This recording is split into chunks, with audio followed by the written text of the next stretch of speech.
여러분 안녕하세요. 디니 마로 제 3과 소중한 물건고 도밤에 디니 마로 보는 뽕만 로묘 사바이 마파페네 뚜의 사바이 테마 빠레 디 데스포트 테마 빠레 미니리요 아인 뼈비메 보노 아이도 어히요 아인 따지자메 또 비타레 하로네 보노 에테야 마 사우테야တချို့ အရေးကြီးတဲ့ ဟာလေးတွေ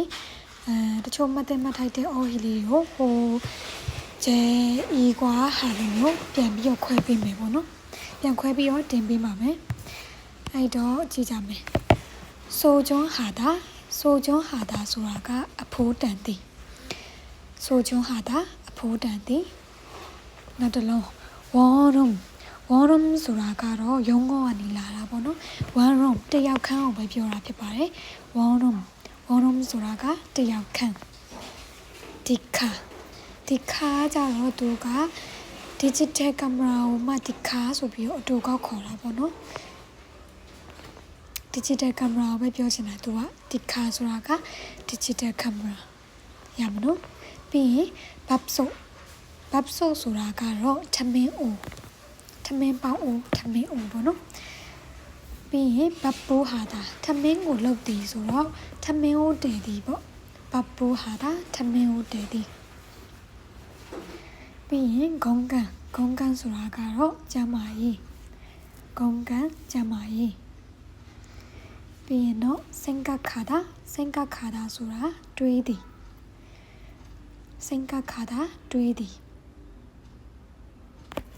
ကဲဒါဆိုရင်စာပိုက်လေးကိုသွားပါမယ်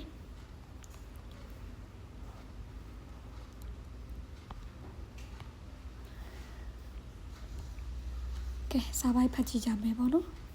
소중한 물건 소중한ဆိုတာကခုနအဖိုးတန်သည်တန်မိုးရှိသည်လို့ပြောခဲ့ဟုတ်တယ်နော်소중하다ဆိုတာကအဖိုးတန်သည်소중한ဆိုတော့အဖိုးတန်နဲ့ 물건ဆိုတာကတော့ပစ္စည်း소중한 물건ဆိုတော့အဖိုးတန်နဲ့ပစ္စည်းအဖိုးတန်နဲ့ပစ္စည်း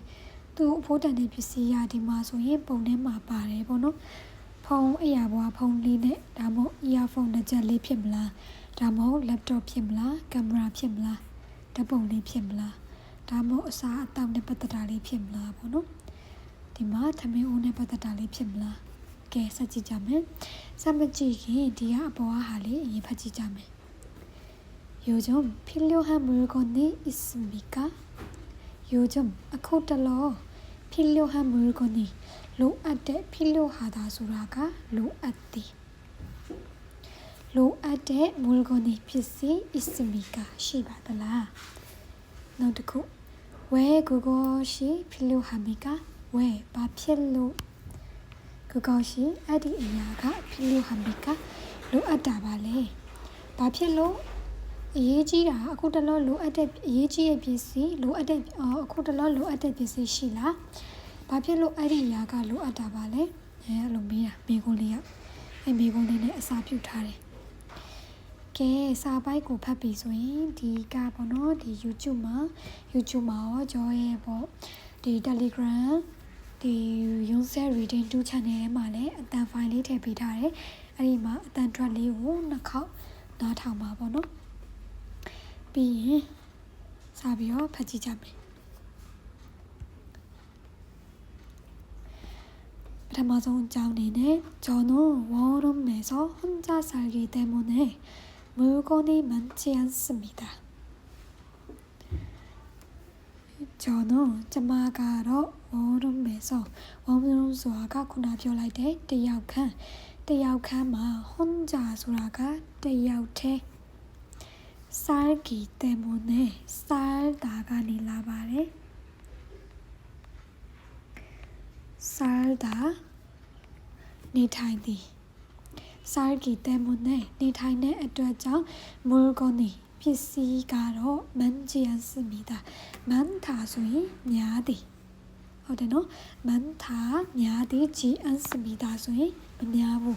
많지 않습니다ဆိုတော့မများပါဘူးတဲ့သူကတယောက်ခန်းမှာတယောက်တည်းနေတဲ့အတွက်ကြောင့်ပစ္စည်းအများကြီးမရှိဘူးလို့ပြောချင်တယ်ပစ္စည်းမများပါဘူးပေါ့နော်အဲဆိုရင်ဆက်ပြီးကြည့်ကြမယ် 하지만 다음에 노트북 မှန်နော် MP3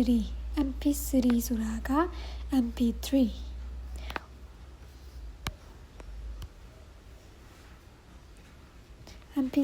ဆိုတာက MP3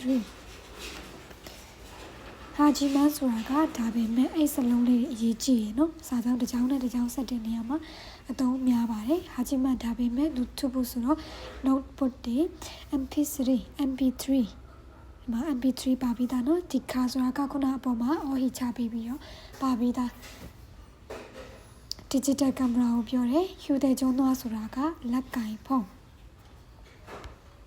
ပြီးရင်ဂါကျိုစာချင်းဆိုတာကတော့ဂါကျိုဆိုတာကမိသားစုစာချင်းဆိုတာကဓာတ်ပုံဂါကျိုစာချင်းဆိုတော့မိသားစုဓာတ်ပုံဒီမှာရှိမယ်နော်等အစရှိရာတွေက제가 좋아하는 것이 많습니다. 사실 대표는 정말 더보자래 정말 짜릿한 이야기 많아요. 얌라. 비는 그 중에서 수라가 아리 대가마 중에서 대가마 또 묘묘묘래 몇 번이 나본 너무 아이 대가마 디반본 짜대 အခုဆိုရင်လည်းသူက notebook တွေ MP3 တွေကားကြိုးစာချင်းတွေအများကြီးရှိတဲ့ထဲမှာအဲ့လိုပြောချင်တာခုကျုံငယ်စောအဲ့ဒီထဲကမှကြော်ရဲခဲ့ကျမအတွက်ကျဲအီးဆိုတာတော်တော်လေးဒီလိုပြန်တယ်အဲ့ဒါလည်းအရေးကြီးတဲ့စလုံးမှာမမယ်နော်ကျဲအီးဆိုတာအတော်လေးဆိုကြုံဟန်ကဆန်အရေးကြီးတဲ့အရာကတော့ဘာလို့ကျင်းတီပေါက်တေချာပေါက်ကိုဘပ်ဆုတ်မိတာထမဲပေါက်အိုးပဲဖြစ်ပါတယ်သူစီမှာ MP3 တွေဒီကားတွေယူတဲ့ကြောင်းတော့ဂါကျိုးစာချင်းအဲ့ဒီများရှိရကွာအဲ့ဒီထဲမှာသူသဘောကျဆုံးသူတော်တော်လေးအရေးကြီးတဲ့အရာကတော့တေချာပေါက်ထမင်းအိုးပါတဲ့အဲဆိုရင်ဒီပုံလေးကိုကြည့်အောင်ဒီမှာပေါ့ဟုတ်လားထမင်းအိုး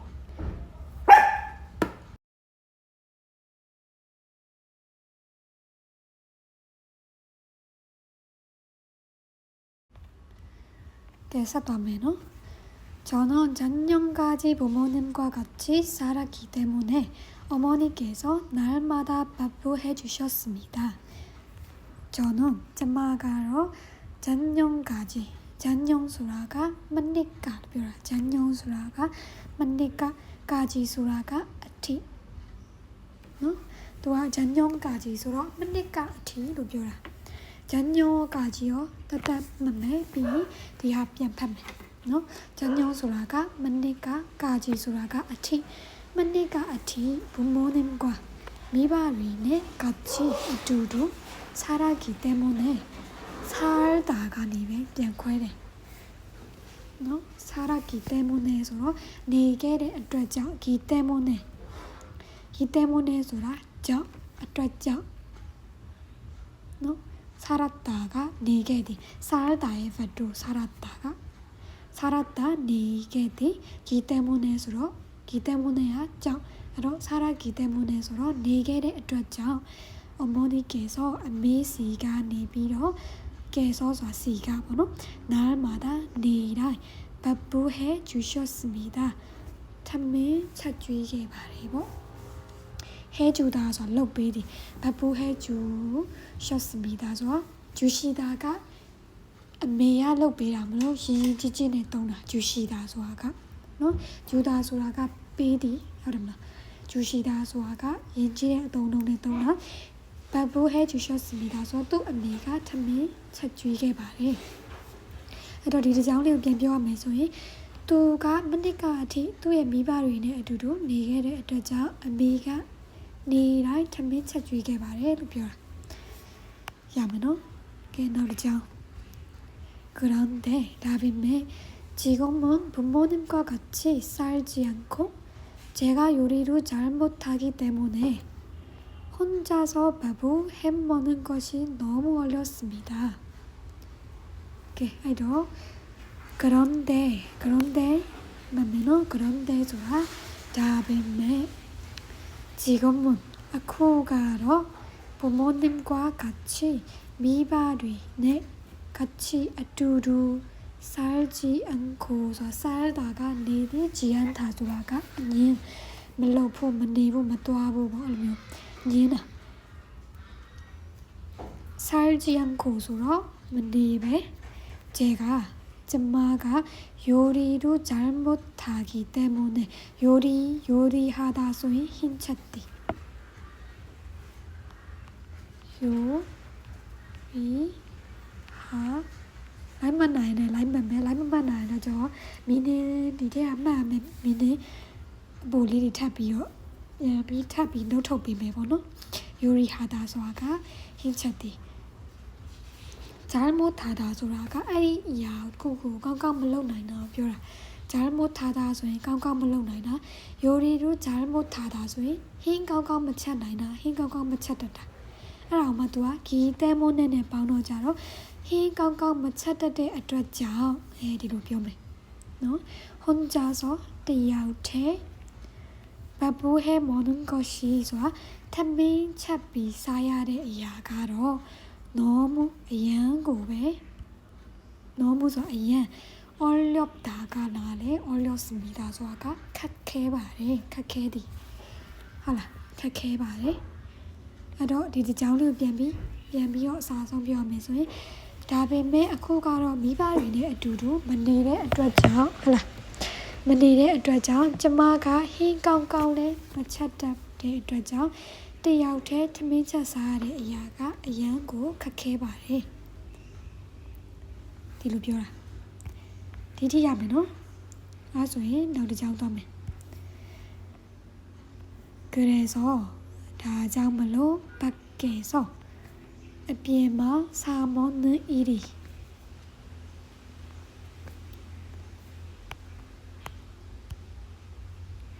사다 소라가 왜디 하라 사다 소라가 왜디 먹다 소라가 사디 사 먹다 소라 왜 사라고 사 먹는 왜 사래 일이 일 소라가 예နော်일 소라가 예သုံးလုံးလုံးအဓိပ္ပာယ်သူ့အဓိပ္ပာယ်နဲ့သူမီနင်းနဲ့သူရှိတယ်သုံးလုံးလုံးတူတူချက်မယ်နော်စာတာဆိုတာကဝဲသည်level တန်းတက်တဲ့သူဆိုတော့ဒါအထူးတလဲချက်စရာမလိုပေါ့နော် sub study လုပ်တဲ့သူဖြစ်ဖြစ် level တန်းမတက်ဘဲနဲ့ဒီတိုင်းပုံမှာအခြေခံ basic တက်ပြီးတော့ဒီကို sub study လုပ်ပြီးတော့ reading လေးလာတဲ့သူဆိုတော့ဒါလေးတည်တတ်ချက်ပေါ့နော်ဟုတ်ပြီလားစာမနင်းအီဆိုတော့ဝယ်စားတဲ့ရက်တွေကမန်တော့ဆိုများလာလို့건강이ကျန်းမာရေးက조금နည်းနည်းလေး나빠졌습니다ဖြည်းဖြည်းမကောင်းလာပါဘူးပေါ့နော်ကျန်းမာရေးတဖြည်းဖြည်းမကောင်းလာဘူးလို့ပြောချင်တာအဲ့တော့ဒီကြောင်းလေးပြန်ပြီးတော့ဖတ်ကြည့်ကြမယ်ဒါကြောင့်မလို့အပြင်မှာပဲဝယ်စားရတဲ့ရက်တွေကများလာလို့ကျန်းမာရေးကတဖြည်းဖြည်းမကောင်းလာပါဘူးလို့ပြောချင်တာအစာရင်းနဲ့ပတ်သက်တာဖြစ်လာတာတို့ဒါမှဝက်ချန်တွေပေါက်လာတာဟုတ်လားပြင်စာတွေပဲစားလာတော့လေကဲအားဆိုဒီတစ်ပိုက်ရမယ်နော်နောက်ဆုံးတစ်ပိုက်သွားပါမယ်ဟိုပထမဆုံးရက်ကတင်ဒီလိုမျိုးတစ်ခုချင်းစီဒီလိုမျိုးလိုက်ရေးပြပြီးတော့ဒီလိုမျိုးလိုက်ပြီးကြည့်ရတာစားရင်ဒီဟာလေးကအဆင်ပြေမယ်လို့ထင်ပါတယ်ပေါ့နော်တကယ်လို့ကျွန်တော်ဒီလိုပြတာနည်းနည်းကျင်းနေမယ်လို့ထင်ရင်ကျွန်တော်ဒီ Nonsense Reading 2ရဲ့ PDF file လေးကျွန်တော်ရဲ့ Telegram group ထဲမှာပို့ထားတယ်လို့ကိုကဲရနေလို့လွယ်တကူရိုက်ရှာလို့ရတယ်ပေါ့နော်ကဲအဲ့ဒါဆိုဆက်သွားပါမယ်ဘုံမနဲ့မမိဘတွေကတော့ဟန်ဆန်အမြဲတမ်းကျေကုန်းကန်ကိုကျမရဲ့ကျမကြီးကိုကုတ်ကျောင်းဟာရှိမိတာစိတ်ပူပါတယ်ပေါ့ကုတ်ကျောင်းဟာဒါဆိုရင်စိတ်ပူတယ်ကုတ်ကျောင်းဟာရှိမိတာစိတ်ပူပါတယ်ဒါကသူ့ရဲ့မိဘတွေမလို့ရှိတာကပ်ပြီးတော့ပြောတာပေါ့နော်건강하시다ဒီလိုမျိုးမိဘတွေကတော့ 항상 အမြဲတမ်းကျေကုန်းကန်ကိုကျမရဲ့ကျမကြီးကို건강하십니다စိတ်ပူကြပါတယ်그래서ဒါကြောင့်မလို့어머니는အမေကတော့지난달이 맞아요 지난달ဆိုတာပြီးခဲ့တဲ့လလို့ပြောတာ지난ဆိုတာပြီးခဲ့တဲ့달ဆိုတာကလ지난달လေဆိုတာပြီးခဲ့တဲ့လမှာ저에게ကျမစီကို밥솥을ဆိုတာက ဒါရနဲ့ဆုံးဆွဲကြည့်မှရမယ်ဘောနော်အောက်ကစာရွေးပြရလို့ဘပ်ဆိုထူထမင်းပေါအိုးကို보내주셨습니다. ပို့ပေးခဲ့ပါတယ်보내주다 소ပို့ပေးသည်ဒါမိပါမလို့보내주셨습니다. ပို့ပေးခဲ့ပါတယ်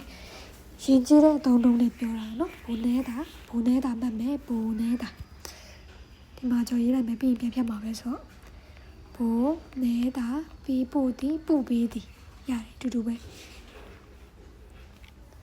ဟုတ်ပြီနော်ပြီးရင် 이 밥솥은 ဒီထမင်းပေါင်းအိုးကတော့ဂျကားစောတေးပြီးတော့혼자တယောက်တည်းဘပူးဟဲမော့ကီတို့ထမင်းချက်စားဖို့လေဂျုခိုကောင်းပြီးတော့ဘတ်တို့ထမင်းရလဲအာဂျူအယံကိုမအာဂျူဆိုရလဲအယံပဲအာဂျူအယံကိုမပါဠိတမီတာပါဠိတမီတာဆိုတာမြင်မြန်ဆန်ဆန်ဖြစ်ပါတယ်ဆိုတော့မြင်မြန်ကြက်ပါတယ်လို့ပြောတာပဲပါဠိဆိုတာကမြင်မြန်ကီဒရမာထဲမှာဆိုရောဘုန်းတို့ကြားဖို့လိမ့်မယ်နော်ပါဠိအဲဒီလိုပြောတယ်ဟုတ်တယ်မလားပါဠိဆိုတာမစိမ့်တဲ့စကားကျွန်တော်တို့မစိမ့်တဲ့စကားပါဠိတမီတာဆိုမြင်မြန်ဖြစ်ပါတယ်ဆိုတော့ဒီနေရာမှာထမင်းကိုပြောတဲ့အတွက်ကြောင့်အရန်ကိုပဲမြင်မြန်ကြက်ပါတယ်ဒီလိုပြောတာရမလားရမယ်လို့ထင်ပါတယ်ဒါဆိုရင်နောက်တစ်ကြောင်းသွားကြည့်ကြမယ်နောက်တော့ပါရောက်ပြီပေါ့နော်밥솥을 받고 오랜만에 따뜻한 밥을 해 먹었습니다. 밥솥을 받고 탐미 오고 야비 오랜만에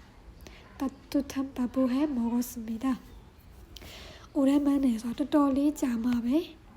따뜻한 밥을 뇌ထွေးတဲ့ 탐미고 탐미 부부 뇌고 따뜻하다ဆိုတာ뇌ထွေးသည်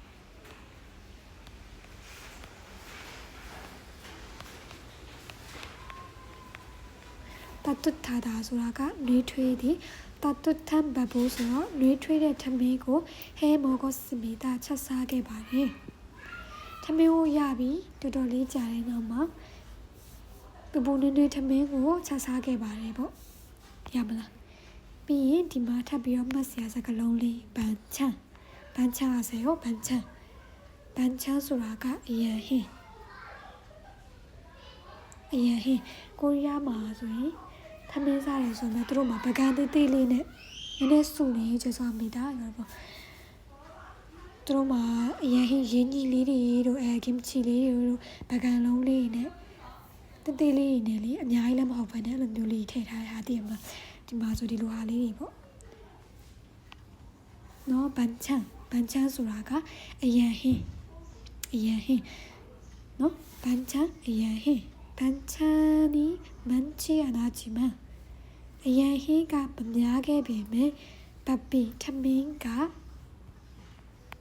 디아비노 밥이 탐민가 따뜻하니까 소라 누이로 보노 니까 따뜻하니까 소라 누이트의အတွက်ကြောင့် 아주 아양고 맛있었습니다. 맛있다 소 아야다 시디 맛있었습니다 소 아양고 아야다 시게 바래အရန်ဟင်းတွေမများပေမဲ့လည်းထမင်းကပပူနွေးနွေးလေးမလို့အရန်ကိုအရသာရှိခဲ့ပါတယ်ဒီလိုပြောတာနောက်တစ်ကြောင်း밥솥이 있어서 이제 밥을 하는 것이 어렵지 않습니다. 밥솥이 소라가 밥솥이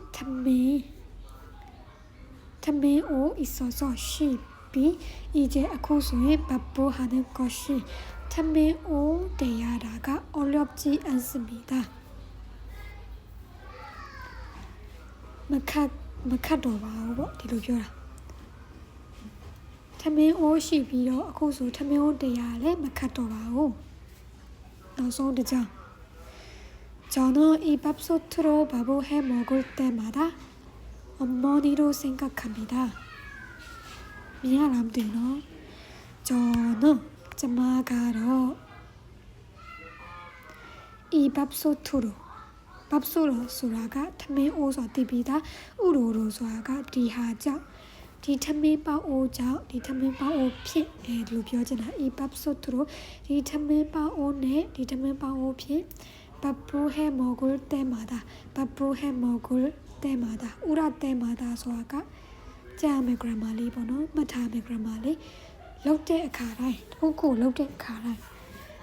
ဒီထမင်းပေါအိုးနဲ့ထမင်းအိုးတည်ပြီးစားတဲ့အခါတိုင်းလို့ပြောချင်တာဘပူဟဲမော့တာဆိုတာကထမင်းအိုးတည်စားထမင်းတည်ပြီးစားရတယ်ပေါ့နော်ဘပူဟဲမော့ကိုတဲမှာဒါထမင်းအိုးတည်စားတဲ့အခါတိုင်းထမင်းချက်စားတဲ့အခါတိုင်းဒီလိုပြောတာ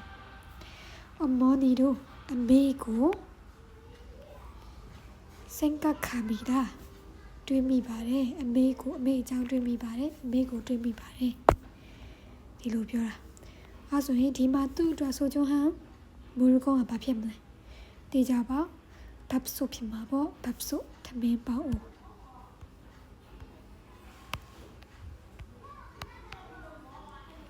ဟုတ်လားနော် earphone လည်းမဟုတ်ဘူးလို့ဖုန်းလည်းမဟုတ်ဘူးလို့ကင်မရာဟုတ်လားမဟုတ်ဘူးကားကြောင့်စားခြင်းဟုတ်လားမဟုတ်ဘူး MP3 လည်းမဟုတ်ဘူး